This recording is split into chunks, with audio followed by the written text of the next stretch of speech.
അസ്സലാമു അലൈക്കും വറഹ്മത്തുള്ളാഹി വബറകാതുഹു. ബിസ്മില്ലാ വൽഹംദുലില്ലാ വസ്സലാത്തു വസ്സലാമു അലാ അഷ്റഫി റസൂലില്ലാ വഅലാ ആലിഹി വസഹ്ബിഹി അജ്മഈൻ അമ്മാ ബഅദ്.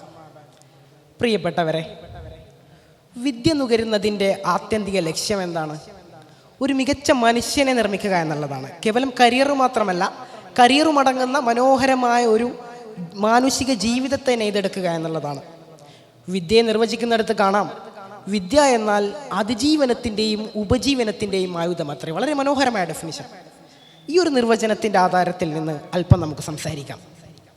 പുതിയ കാലത്തെ വിദ്യാർത്ഥികൾക്ക് അവരുടെ ഉപജീവനത്തിനും അതിജീവനത്തിനും നിലവിലുള്ള വിദ്യാഭ്യാസ സിലബസുകളും ക്രമങ്ങളും പര്യാപ്തമാണോ? ഇതാണ് ഞാൻ എൻ്റെ സംസാരത്തിൽ അഡ്രസ്സ് ചെയ്യാൻ താല്പര്യപ്പെടുന്ന പ്രധാന ചോദ്യം. അതിനു മുമ്പായി മുൻഗാമികളുടെ, അഥവാ പുതിയ ഭാഷയിൽ പറഞ്ഞാൽ 90s അവരുടെ വൈജ്ഞാനിക മണ്ഡലങ്ങളും അവർ അതിനെ ജീവിതമാക്കിയ രൂപങ്ങളും എങ്ങനെയായിരുന്നു എന്ന് നമ്മൾ പരിശോധിക്കേണ്ടതുണ്ട്.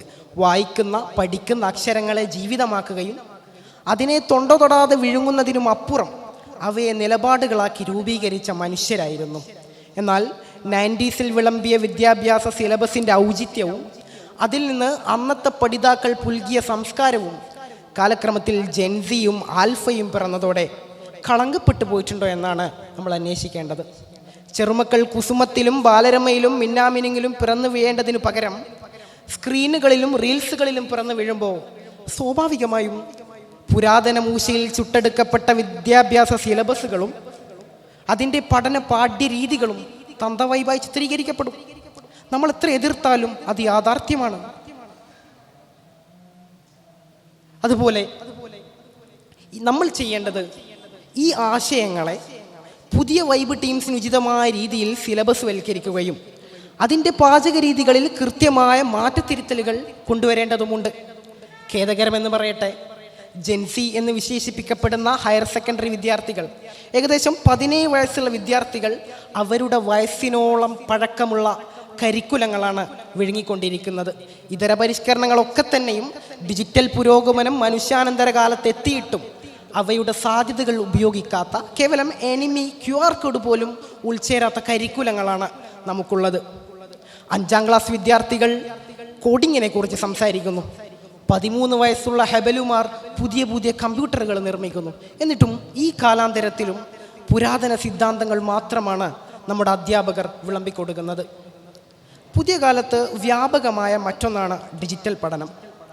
എന്നാൽ ഡിജിറ്റൽ പഠനത്തിലൂടെ അറിവ് ഗ്രഹിക്കുക, അഥവാ അറിവിൻ്റെ ഗ്രാസ്പിംഗ് ലെവൽ മാത്രമാണ് സാധ്യമാവുക.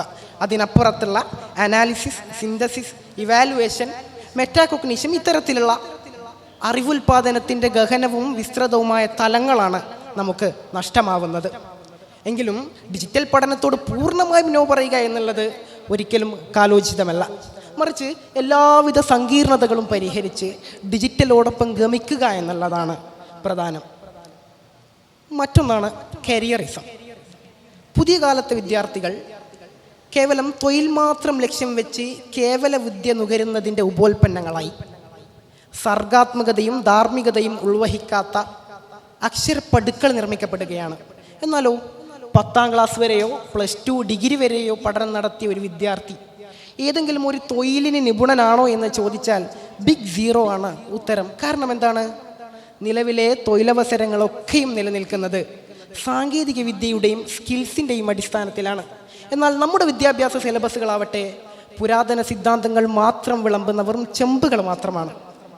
യഥാർത്ഥത്തിൽ ഇവ രണ്ടിൻ്റെയും ഇടയിലുള്ള പൊരുത്തക്കേടാണ് വിദ്യാർത്ഥികൾക്കിടയിൽ തൊഴിലില്ലായ്മ വർദ്ധിക്കാനുള്ള കാരണം.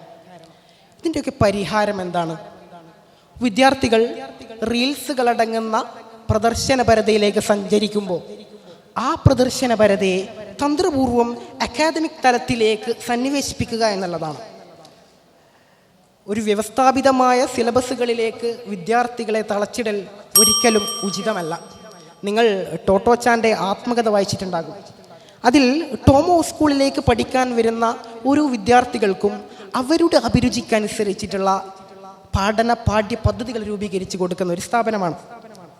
കെമിസ്ട്രി താല്പര്യപ്പെടുന്നവർക്ക് അതിനുള്ള സൗകര്യം, അങ്ങനെ കോസ്മോളജി, ഗോളശാസ്ത്രം, അങ്ങനെ ഏത് മേഖലയിലാണോ താല്പര്യം അതിനനുസരിച്ച്